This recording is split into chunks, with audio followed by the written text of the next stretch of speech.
Pernahkah kau ke toko buku, perpustakaan, atau taman bacaan? Tidakkah kau merasa istimewa ketika berada di dalamnya? Di sekelilingmu, ada berbagai tokoh dari dunia nyata dan hayal.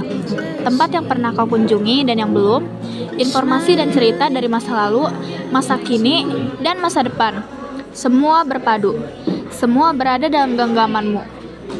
Saat berada di antara buku, tidakkah kau merasa menjadi raja dan ratu? Ruang dan waktu seolah menyatu tanpa batas. Kau bisa terbang melintasi sekat negara dan melewati zaman. Kau bisa menyelam ke dalam samudra, melayang di angkasa, bercanda dengan aneka satwa, dan berkelana di tengah padatnya kota, juga di rimba raya. Kau tahu, buku adalah jendela dunia, kunci pengetahuan, dan pintu wawasan. Muhammad Hatta, sang proklamator berkata, "Aku rela dipenjara asalkan bersama buku, karena dengan buku aku bebas." Melalui buku, manusia terbebas dari ketidaktahuan. Tempat-tempat yang dipenuhi buku adalah harapan berkembangnya pengetahuan dan wawasan. Apa jadinya jika kota tanpa buku? Pantaskah dia disebut kota? Di kota itu, mungkin kabar datang dari sumber lain, dari koran, televisi, atau internet. Mungkin informasi dan cerita datang dari cerita nenek moyang, bagai dongeng-dongeng sebelum tidur. Irama warganya pun tiada beda. Bangun pagi, bertebaran muka di bumi untuk berbagai keperluan, untuk kembali pulang siang atau sore harinya.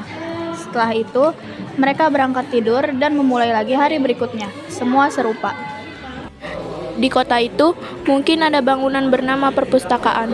Di dalamnya, buku-buku berderet dalam rak yang tak terjamah. Tiada tangan meraih dan membuka halaman demi halaman dengan sukacita. Mungkin juga ada tumpukan buku di sudut-sudut sekolah yang sepi dan berdebu. Jarang dikunjungi, jarang dibaca. Buku-buku di sana teronggok tanpa nyawa. Bagaimana dengan kotamu? Mungkin kau tinggal di tengah kota yang megah, atau di gang sempit, di desa terpencil, di sisi pesisir, atau di kaki gunung. Adakah perpustakaan, taman bacaan, atau toko buku di dekat rumahmu? Jika ada, apakah tempat itu menjadi wadah berkumpulnya anak-anak dan warga, menjadi pusat berkembangnya wawasan dan pengetahuan, atau hanya menjadi pajangan? Maukah kau menjadi orang yang menghidupkannya? Kau bisa mengunjunginya dan mengajak teman-teman membaca dan berbagi cerita di sana. Jadikan tempat itu sumber kegembiraan dan pengetahuan. Jika tempat itu belum ada, maukah kau menjadi orang yang mulai menghadirkannya? Kau bisa memulainya dari sebuah sudut di teras rumahmu. Ajak teman-temanmu memulai langkah baru. Jangan biarkan waktu berlalu tanpa buku. Siapapun dirimu, bersahabatlah dengan buku. Dia akan menjadi teman setiamu sepanjang waktu.